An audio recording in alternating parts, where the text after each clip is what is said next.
Avengers! End game के बाद Marvel के नए कैरेक्टर्स और स्टोरी लाइन क्यों लग रहे हैं थोड़े से डिस्कनेक्टेड?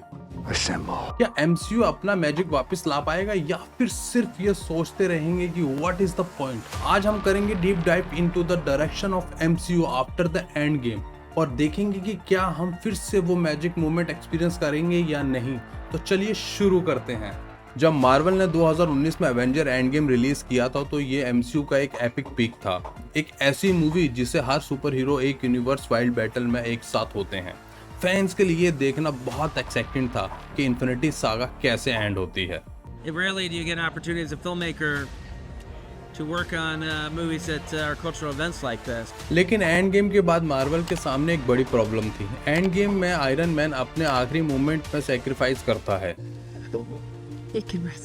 और कैप्टन अमेरिका अपने शील्ड को फैल्कन को देकर अपना नया जीवन की शुरुआत करता है। Maybe I'll try something that life Tony was telling me to get.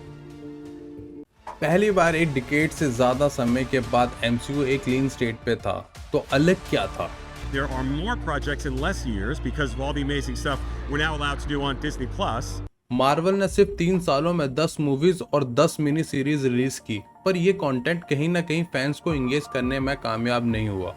Marvel ने कई सालों तक अपने हीरोज को डेवलप किया, खासकर आयरन मैन और कैप्टन अमेरिका जैसे कैरेक्टर्स को। जब हम टोनी स्टार्क से पहली बार मिलते हैं तो वो एक इनरिस्पॉन्सिबल रिच प्ले बॉय होता है, लेकिन जब वो टेररिस्ट के हाथों किडनैप होता है तब वो अपनी जिंदगी के मायने समझने लगता है। I am Iron Man. हम देखते हैं कि कैसे टोनी स्टार्क सेल्फिश से एक रिस्पॉन्सिबल और सेल्फलेस हीरो बन जाता है। ये ट्रांसफॉर्मेशन हमें उनके कैरेक्टर में डीपर कनेक्शन बनाती है। वो न्यूयॉर्क सिटी को बचाने के लिए अपनी जान दांव पे लगाता है और आखिरी में वो अपनी आखिरी मिशन में वो पूरी दुनिया को बचाने के लिए सेक्रीफाइस कर देता है। दूसरी तरफ है स्टीव रोजर, एक ब्रेव शोल्डर जो अपनी जिंदगी देश के लिए देने को तैयार रहता है। एक सीरम लेने के बाद वो कैप्टन अमेरिका बन जाता है और अपनी लाइफ को सेक्रीफाइस करने के लिए तैयार होता है। Steve, My wingman. Right.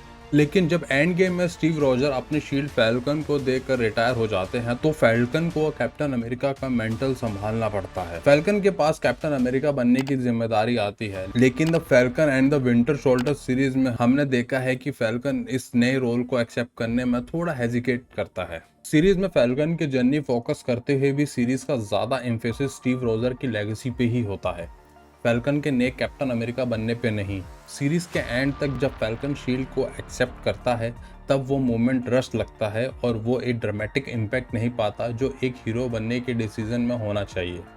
Falcon की स्टोरी के अलावा एंड गेम के बाद मार्वल ने कई नए कैरेक्टर्स इंट्रोड्यूस जैसे शेंग-ची, द इटर्नल्स और द मार्वल्स, पर ये सब नए कैरेक्टर्स एक दूसरे से डिस्कनेक्टेड लगते हैं। एंड गेम के पहले मार्वल ने अपने मेजर हीरोज के अराउंड एक कोहेसिव स्टोरी लाइन बनाई थी जिसमें हर कैरेक्टर्स का डेवलपमेंट समझ में आता था, लेकिन अब ये सेंस ऑफ कंटिन्यूटी मिसिंग है।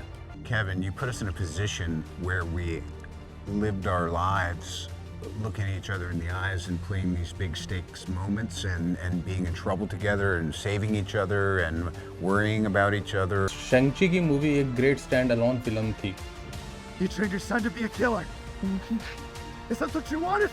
लेकिन एमसीयू के बाकी कैरेक्टर्स के साथ इसका कनेक्शन नहीं बन पाया। एमसीयू अपने मल्टीफेज स्ट्रक्चर के कमिटमेंट के लिए जाना जाता था। You know, the truth is, when we were doing phase 1, phase 2, and phase 3, there were less projects over more years. लेकिन अब वो कंटिन्यूटी मिसिंग है जो पहले हर कैरेक्टर्स को एक दूसरे के साथ इंटरकनेक्ट करती थी। एक और बड़ा इशू है सेंट्रल विलन का एब्सेंस। एंड गेम के पहले थैनोस जैसे विलन्स को 7 साल तक बिल्डअप किया गया, लेकिन अब कैंग को इंट्रोड्यूस करने के बाद उनका कनेक्शन एमसीयू के बाकी कैरेक्टर्स के साथ एस्टेब्लिश नहीं किया गया। एक स्ट्रॉन्ग सेंट्रल विलन के एब्सेंस में हीरोज के लिए एक पावरफुल रेलिंग पॉइंट मिसिंग है।